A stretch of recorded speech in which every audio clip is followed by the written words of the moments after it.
It was the biggest demonstration in Thailand's history, and maybe in the modern world.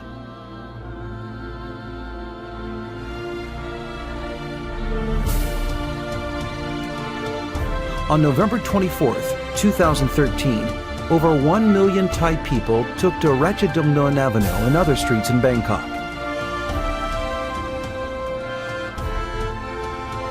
On December 9, 2013, roughly 5 million people come out to protest nationwide. December 22, estimated more than 6 million people occupied the streets in the heart of Bangkok. The people came from all walks of life. They were unified under one goal: to remove the corrupt government and reform the country. They came together because they could not stand it anymore. They came to make what is right, right. They came to uproot the Thaksin regime, a regime planted by the former exiled Prime Minister Thaksin Shinawatra that had continued to grow under the current government run by his sister Yingluck Shinawatra. Thailand is a democratic country with a king as the head of state. The governmental system is similar to that of Britain. People elect the representatives who form the parliament, and the party that wins the election chooses the prime minister, who in turn appoints the cabinet. It's been a democracy for 80 years. Despite being marked occasionally by bad politicians and coups d'etats, never before that Thailand has been divided and as corrupt as it has been during the 12-year period under Thaksin's regime. Some people think that in a democracy, if the government came from elections, it is a legitimate government. And this is what Yingluck Shinawatra, the current Thai Prime Minister, keeps telling everyone. This way of thinking looks at things on the surface and ignores the core substance of democracy, especially in emerging countries where most people are low income and less educated. As an American writer puts, the fact that voting takes place within a country is not necessarily enough for it to be considered democratic by international standards. So what is a democratic government by international standards? The scholars define that a democratic government should have at least 3 core features. 1. Free and fair elections that are open to all citizens. This is an area in which many emerging countries seem to fall short. In Thailand, the voters in upcountry areas are honest, low income, and less educated. They become victims and targets of both direct and indirect vote buying. In the rural areas, the leaders of villages or sub-villages will get money from politicians to buy votes from their villagers. Once these villagers agree with the leaders to vote for someone, they are honest, or in some cases they are in fear of the leaders. They will vote for such politician and get the money. This may sound surprising for Westerners, but it is true in Thailand and probably in many other emerging countries. The Thaksin regime uses this method well, and also uses populist policies to get the poor to like him, such as buying rice from farmers at the price 40 to 50% above world market price. It is estimated the government lost $13 billion over the last 2 years funding this scheme, and the corruption was at every step in the program. In the election of 2007, where many political parties boycotted the election, his then party, Thai Rek Thai, hired some small political parties to send candidates in order to have the minimum number of candidates required by the law and to be their nominees. They were caught. The evidence was so clear that the court sentenced to dissolve Thai Rek Thai Party. The members of Thai Rek Thai Party then formed Pheu Thai Party. Using money and the populist policies to lure the poor, they won the election and became government with Yingluck, Thaksin's sister, as prime minister. Along with the media, which has either been bought or interfered with by the government, the people at the grassroots don't understand what's going to happen to the country.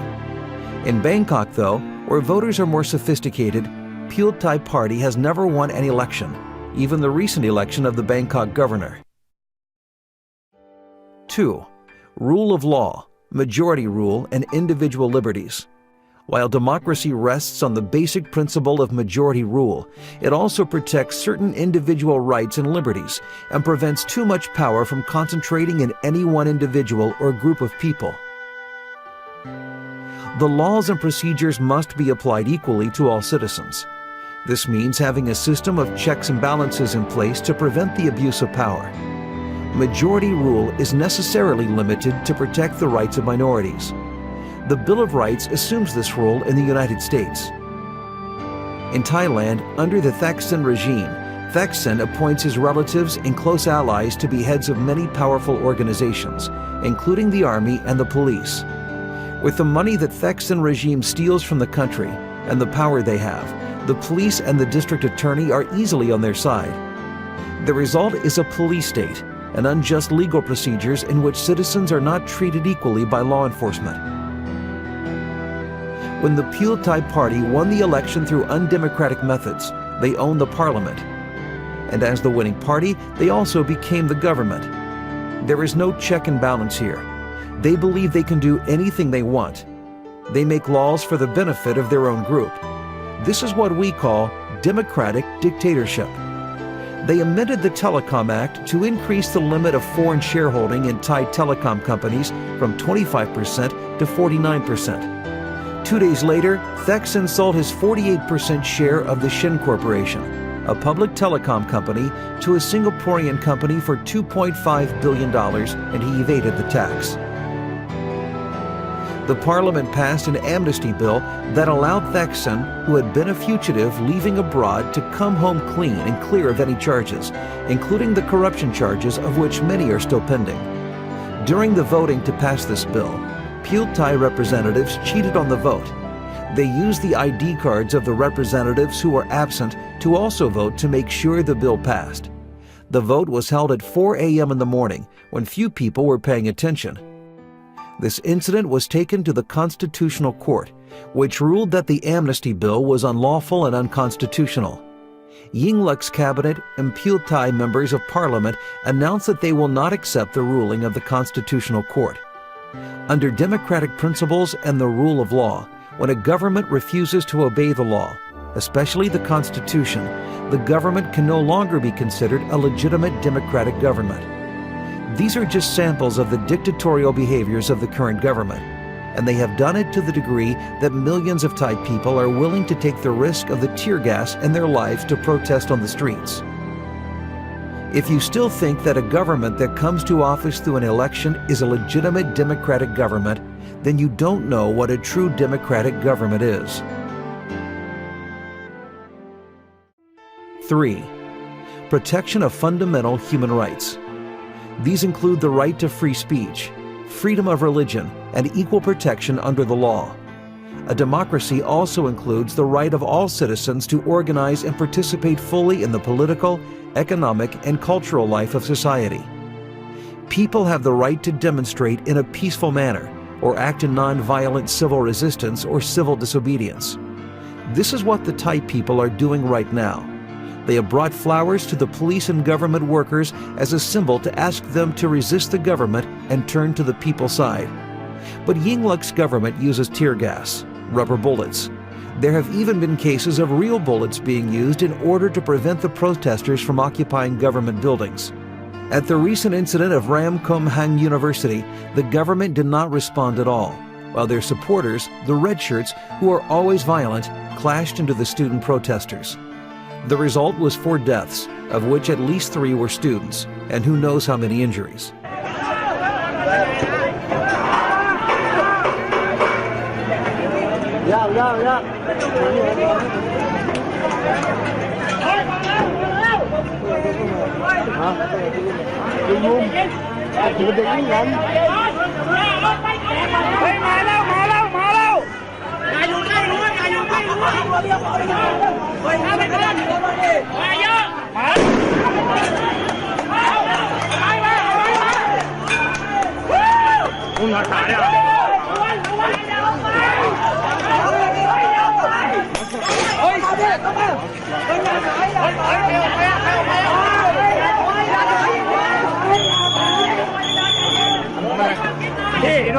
พี่ครับมันมีกล้องวงจรปิดตรงนี้เมื่อกี้ตำรวจเดินเข้ามาเป็นแถวแล้วก็งัดกล้องขึ้นพี่งัดกล้องขึ้นแล้วก็ยิงใส่พวกเราเลย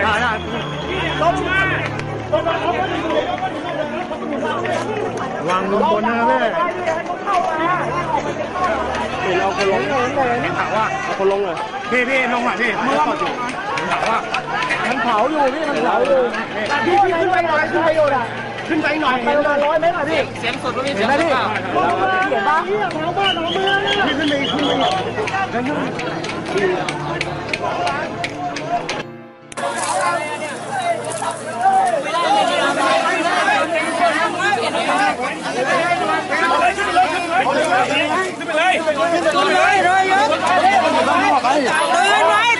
อย่าล้าง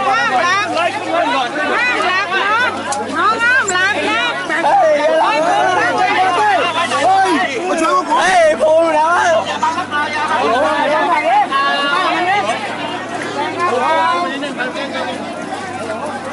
ไม่ต้องร้องน้องไม่ต้องร้องแข็งไว้เอาไปคนเจ็บไปก่อนคนเจ็บ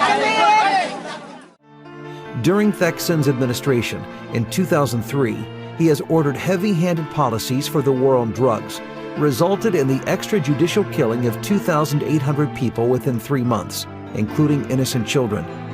In the 2004 Tokbai incident, 78 Thai Muslim civilians who were detained and transported after a protest against Thaksin's policy died from suffocation after being handcuffed and stacked on top of each other for over 3 hours. And 32 Thai Muslims were killed in Cross-Sao incidents. The Thaksin regime and Yingluck's government are nothing but a democratic dictatorship who live off a corrupt system, corrupt policies that reach deep and wide into Thai culture. They are the only group of people who gets richer and richer, while the people are suffering and the country is collapsing.